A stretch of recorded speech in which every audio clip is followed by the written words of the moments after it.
வாங்க இன்னைக்கு செய்ய போகிற ரெசிபி என்னன்னு பார்த்தீங்கன்னா, சுவையான எல்லாரும் விரும்பி சாப்பிட்ற அசோகா அல்வா தாங்க செய்ய போகிறோம். தேவையான பொருட்கள்: 1 கப் பாசிப்பருப்பு, 1/2 கப் சுகர், 1/2 கப் அரிசி மாவு, 1/2 கப் மைதா மாவு, 1 டேபிள் ஸ்பூன் பால் பவுடர், 1/4 ஸ்பூன் கேசரி பவுடர், ஒரு 1/4 ஸ்பூன் உப்பு, 1 1/2 கப் நெய் எடுத்து வச்சிருக்காங்க. வாங்க எப்படி செய்யுதுன்னு பார்க்கலாம். 1 கப் பாசிப்பருப்பை 3 கப் தண்ணி விட்டு நல்லா வேக வச்சு எடுத்துட்டு வந்துடலாங்க. பாசிப்பருப்பை இந்த மாதிரி நல்லா நைஸாக இந்த மாதிரி நல்லா மைய வேக வச்சு எடுத்துகிட்டு வந்துடுங்க. இப்போ இதில் சுகரை போட்டு பாருங்க, இந்த மாதிரி நைஸாக அரைச்சி எடுத்துகிட்டு வந்துடுங்க. இப்போ கடாயில் 1/4 கப்பு நெய் விட்டு முந்திரி பருப்பு திராட்சை வறுத்து எடுத்துக்கோங்க. பாருங்கள், நல்லா இப்படி வந்துச்சு. இப்போ திராட்சையை பிளேட்டில் மாற்றிடுங்க.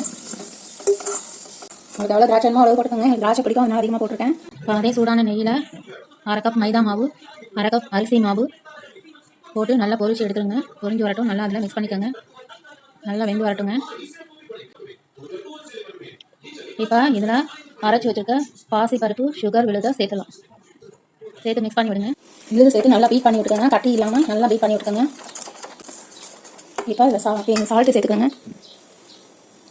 ஒரு சிட்டிகை சேர்த்துக்கோங்க போதும். சேர்த்து விட்டு பீட் பண்ணிக்கோங்க. பால் பவுடரையும் சேர்த்துக்கோங்க.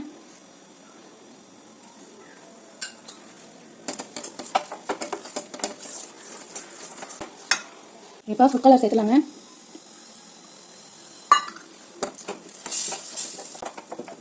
இந்த டைமில் நெய் சேர்த்துக்கலாம்.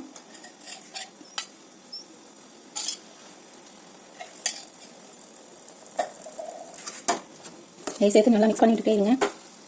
இந்த மாதிரி சுருண்டு வரும். வானலில் ஒட்டாமல் வருது பாருங்கள். என்ன சூப்பராக வந்துச்சு. உங்களுக்கு தேவைப்பட்டால் இந்த டைமில் கொஞ்சம் நெய் விட்டுக்கோங்க. கொஞ்சமாக ஒரு 2 ஸ்பூன் விட்டுக்கோங்க.